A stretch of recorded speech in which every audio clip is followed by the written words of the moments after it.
मिथिला वाले कितने सौभाग्यशाली हैं जिनके आंगन में ठाकुर जी पाहुन बन के आए हैं और वो सारे मिथिलावासी स्वागत कर रहे हैं। सखियां इतना आनंद करती हैं ठाकुर जी के संग में। विवाह के 15 दिन पहले बारात आ गई, विवाह के 15 दिन बाद तक बारात रुकी रही। और पहले बड़े बुजुर्ग जानते होंगे, पहले जनवासा हुआ करता था, 2 दिन बारात रुकती थी, उसमें खूब लोग आनंद करते थे। वैसे यहाँ पर ठाकुर जी की भी बारात 15 दिन तक रुकी रही और सखियाँ राम जी से जा कर के खूब विनोद करती हैं। एक सखी ने दूसरी सखी से कहा, सुनो तुम्हें पता है अयोध्या में बालक कैसे होते? कहा कैसे? कहा माताएं खीर खाती हैं और बच्चे जन्म लेते हैं। लक्ष्मण जी ने सोचा ये बहुत हो रहा है, तो लक्ष्मण जी ने कहा भैया आपको पता है मिथिला में बेटियां कैसे होती हैं? कहा नहीं। लक्ष्मण जी ने कहा हमारी अयोध्या में तो खीर भी खाने की जरूरत पड़ती है, पर मिथिला में तो बस खीर भी नहीं खाओ, खेत में जाओ, फावड़ा चलाओ, बेटी लेके घर आओ, इतना ही काम है। लक्ष्मण जी से सारी सखियां थक हार जाती हैं। ऐसे बहुत सारे विनोद सखियों ने किए हैं लक्ष्मण जी से। लक्ष्मण जी सखियों से करते हैं। सखियां मिल करके ठाकुर जी से निवेदन करती हैं, हे राम जी, अरे ए पहुना मिथिले में रहोना, काहे कि जौने सुख बा ससुरारी में, जौने सुख बा ससुरारी में, अरे तोने सुखवा कहूना, हे पहुना मिथिले में रहोना।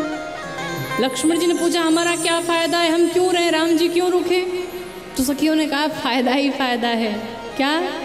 कि रोज सवेरे उबटन मल के इतर से नहवाई हो, रोज सवेरे उबटन मल के इतर से नहवाई। और इतना ही नहीं, 1 महीना के भीतर करिया से गोर बनाए हो, 1 महीना के भीतर करिया से गोर बनाए हो। कि झूठ कहत ना माने तनिको, झूठ कहत ना माने तनिको, अरे मौका एको दे होना, हे पहुना मिथिले में रहो।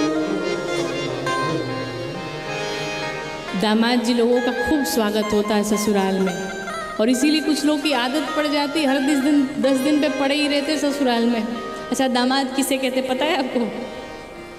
जिसको देख करके दम फूलने लगे वही दामाद है। अच्छा बुरा नहीं मानना, दम फूलने का मतलब ये है कि आज जमाई जी आ रहे हैं, भाई ये खिलाना है, वो पिलाना है, यहाँ सुलाना है, वो कूलर, वो पंखा। अच्छा जब नए नए होते हैं तो बढ़िया कूलर लगा है, पंखा लगा है, एसी लगी है, और जब 2 साल बाद जाते हो ना एसी कम हो जाती है, फिर सिर्फ कूलर पंखा।